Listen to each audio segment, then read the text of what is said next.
Bonjour, je vais parler du premier épisode de Doom Patrol.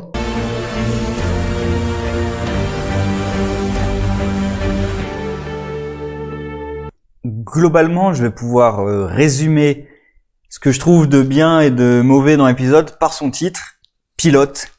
Et ça résume un peu le problème global, c'est que c'est vraiment un pilote. C'est-à-dire que à la fois, ça fait bien le travail du pilote, et à la fois, ça s'arrête un peu à ça.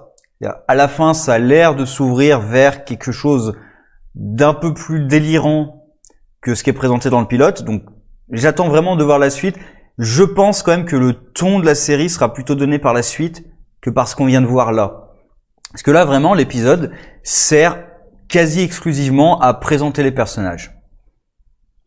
Et même là, c'est assez inégal. Le personnage qui est vraiment le plus présenté, c'est Robotman. J'ai perdu son nom humain. Parce que c'est même par lui qu'on ouvre, c'est un ancien pilote qui a un accident. Ils réussissent à créer un petit truc parce que, comme lui d'ailleurs, on est convaincu que son accident a lieu là où se finissent ses souvenirs. Et on se rend compte que non, en fait, son accident était plus loin que ça. Donc, l'arc de ce personnage est plutôt intéressant à suivre. C'est vraiment ce qui fait de la rééducation. Donc, c'est un personnage qui est plutôt intéressant à suivre. En dessous de ça, il y a le personnage de Larry, le Negative Man, qui est aussi un petit peu développé, mais pas énormément, où on le voit quand c'était un ancien, lui aussi c'est un ancien pilote, mais d'avion, pilote de chasse, qui est mort, qui est pas mort, parce que le Robotman il est mort, ils ont réussi à sauver son cerveau, mais il est mort. Larry il est pas tout à fait mort, mais quand même il était calciné complètement. Et enfin il y a Rita qui je sais pas exactement ce qui s'est passé, on va dire des produits chimiques, ou aucune idée mais il y a un truc sous l'eau en tout cas qui l'a empoisonné, et du coup c'est devenu gueule d'argile, Clairement on peut dire c'est gueule d'argile. C'est une gueule d'argile un peu moins stable, elle est beaucoup plus instable vu que c'est vraiment un tas comme ça elle a du mal apparemment c'est lié à son état mental, puisqu'on voit c'est à la fin quand elle a du mal à se contrôler, elle retombe. Donc ça a l'air d'être lié à son état mental. Et on apprend juste que c'était une personne un peu vaine, même un peu extrêmement vaine, qui basait beaucoup de choses sur le physique et qui était pas forcément très sympathique. Bon, il y a aussi Crazy Jane, on apprend quasiment rien sur elle, juste ses capacités. C'est un peu les capacités à la Legion dans Marvel, c'est-à-dire qu'elle a plusieurs personnalités et chaque personnalité a des pouvoirs particuliers. Alors c'est le seul personnage dont on sait quasiment rien. Parce que là déjà vient pour moi un premier défaut, c'est que j'ai quand même l'impression d'en savoir beaucoup, voire trop sur certains de ces personnages. Et encore, Robotman, je vois ce qu'il a raconté à partir de ce qu'on nous dit. Le truc avec sa fille. Même si on se pose une question, c'est pourquoi est-ce qu'il a jamais questionné, même Jane lui fait la remarque, t'as jamais même cherché à savoir s'il avait survécu? Il a même jamais cherché son propre nom sur internet ou quoi que ce soit. Il a cru ce que lui a dit le chief. Bon. Il y aura un truc peut-être à raconter avec sa fille. Les deux autres, Rita, c'est une actrice d'années 50. Donc toute sa vie, c'est fini. Toutes les personnes qu'elle a connues et tout, ils sont morts normalement. Ou alors extrêmement vieux, mais bon, voilà. Sa vie, elle est finie. Il y a rien à refaire. La seule problématique, c'est la même problématique que Larry. C'est essayer de se confronter au monde extérieur. Mais pareil, Rita, ça fait 70 ans qu'elle s'est pas confrontée au monde extérieur. C'est pas forcément maintenant que ça va commencer. Donc on verra après ce qu'ils vont. Mais là, tel qu'ils me les présentent, c'est pas que j'ai pas envie de les revoir, c'est que je me dis qu'est-ce qu'on peut me raconter avec ces personnages en fait. C'est-à-dire on peut les mettre dans des situations particulières, d'accord, mais au niveau de ces personnages, leur personnalité et tout, à part, et c'est là un des personnages qui m'intéresse le plus, à part avec le Chief, qui a une grosse influence, alors essentiellement sur Rita, on voit plus l'influence sur Rita, mais aussi sur tout le groupe. À part leur relation au Chief, je vois pas trop ce qu'on peut raconter sur leur personnalité en fait. Comment on peut faire évoluer leur personnage. Et sinon voilà, un des personnages qui m'intéresse beaucoup, c'est le Chief. Alors là, j'ai un petit problème par rapport en fait, pas à l'épisode en lui-même, mais à la version Titans. Parce que dans la version Titans, bon déjà c'est pas le même acteur, mais ça voilà, je sais pas ce qui s'est passé, mais c'est pas grave. Par contre, c'est qu'il a pas du tout l'air d'avoir la même personnalité. Car dans l'épisode de Titans, on voyait un Chief qui avait l'air d'intimider plus son équipe et qui était quand même beaucoup plus sec et autoritaire. On le voit par exemple avec Gar, hein, quand il opère sur Rachel. C'est pas le Chief qu'on voit dans cet épisode. Alors dans cet épisode, on le voit quand même manipuler, notamment Robotman surtout. On le voit le manipuler, mais à chaque fois, on a l'impression que ça part d'un bon sentiment. C'est au début, c'est pendant qu'il fait sa rééducation, et du coup, ça part d'un bon sentiment de lui cacher que sa famille est morte pour le pousser à se rééduquer. Et à la fin, il apprend aussi que sa fille qu'il a aussi menti sur sa fille, qu'elle n'est pas morte.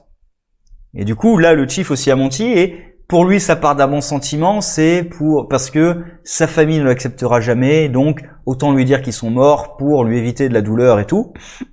Mais le Chief garde quand même un aspect manipulateur, même si là, il essaie de faire passer ça pour des bons sentiments. Mais après, voilà, il passe beaucoup plus, je trouve, pour un mec sympathique que dans la version Titans. Titans, vraiment, il passait pour un... Enfin, moi, je trouvais il avait beaucoup plus un côté salaud, sec, sévère et tout, que là. Là, il fait plutôt sympathique. Même à la fin, on a l'impression qu'il est inquiet pour son équipe.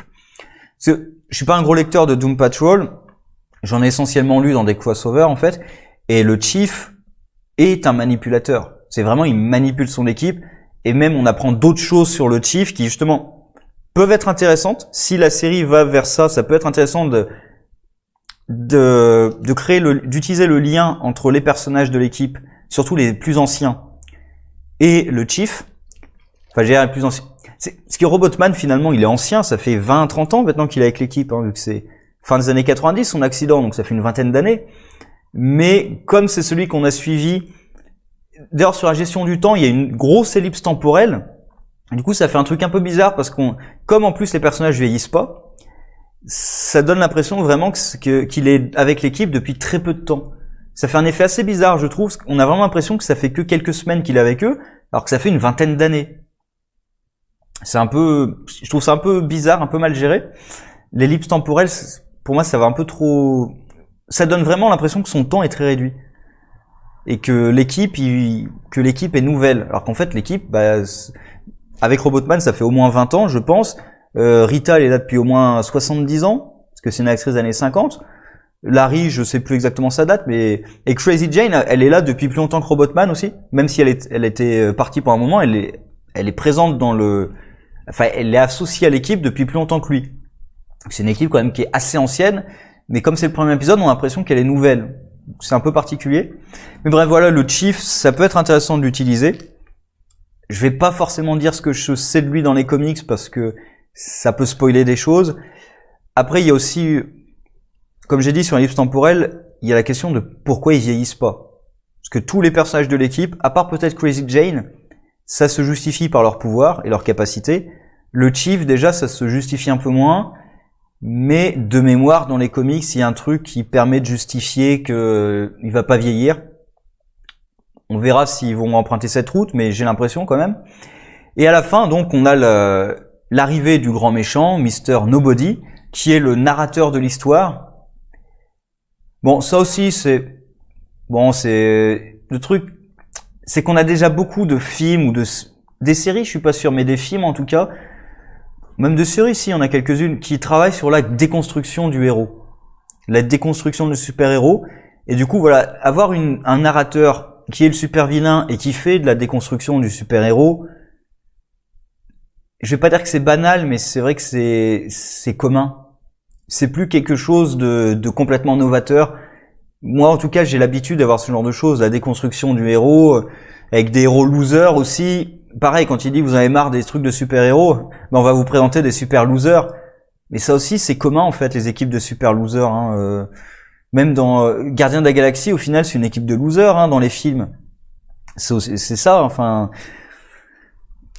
Donc c'est plus novateur. Après, ça fait pas que ça en fait pas quelque chose de mauvais, mais c'est pas quelque chose d'absolument nouveau et étincelant. Bon. Après, ils assument quand même pas mal le côté comics. Avec cette voix off qui justement est consciente du fait que c'est un comic book quand même. Je pense notamment aux nazis, où là ça m'a fait sortir un sourire. J'ai perdu son nom exact, mais c'est Führer von machin. Honnêtement, j'ai repassé en arrière pour être sûr. J'ai bien entendu un ancien nazi qui s'appelle Führer von, je sais plus quoi. Vous y êtes allé à fond nazi en fait. Alors voilà, c'est le côté en plus, on est dans un truc de comics, on l'assume, on commence par aller voir un ancien nazi. J'aime bien aussi un peu ce côté décomplexé quand même, surtout à la fin vraiment what the fuck avec Lan qui débarque. Qu'est-ce qui se passe là? Qu'est-ce que je suis en train de regarder là? Ça part en vrille là. Là d'un coup ça part complètement en vrille. C'est un peu ça, on a un épisode très classique et d'un coup il y a un truc un peu what the fuck à la fin. Alors après c'est pas tout d'avoir du what the fuck, hein, il faut en faire quelque chose. On verra, je pense vraiment que le ton de la série sera plutôt donné par la suite et que ça c'était un épisode d'introduction, donc je peux pas juger la série avec ça. Je suis pas forcément motivé à voir chacun de ces personnages. Le seul qui me motive vraiment, c'est le Chief. Il y a Crazy Jane qui m'intrigue parce qu'on sait quasiment rien sur elle. Et Robotman, il y a peut-être son histoire avec sa famille qui peut être intéressante. Mais pareil, comme ça fait 20 ans qu'il a pas eu sa fille, je sais même pas si lui-même oserait aller le faire. Donc, voilà. J'attends surtout le 2 pour pouvoir juger plus avant, pour savoir si vraiment ça va être une série intéressante ou pas. Donc voilà, le 1 c'est un pilote, ça fait le travail du pilote, mais pour moi ça s'arrête un peu là, c'est un peu dommage. Sur ce, au revoir.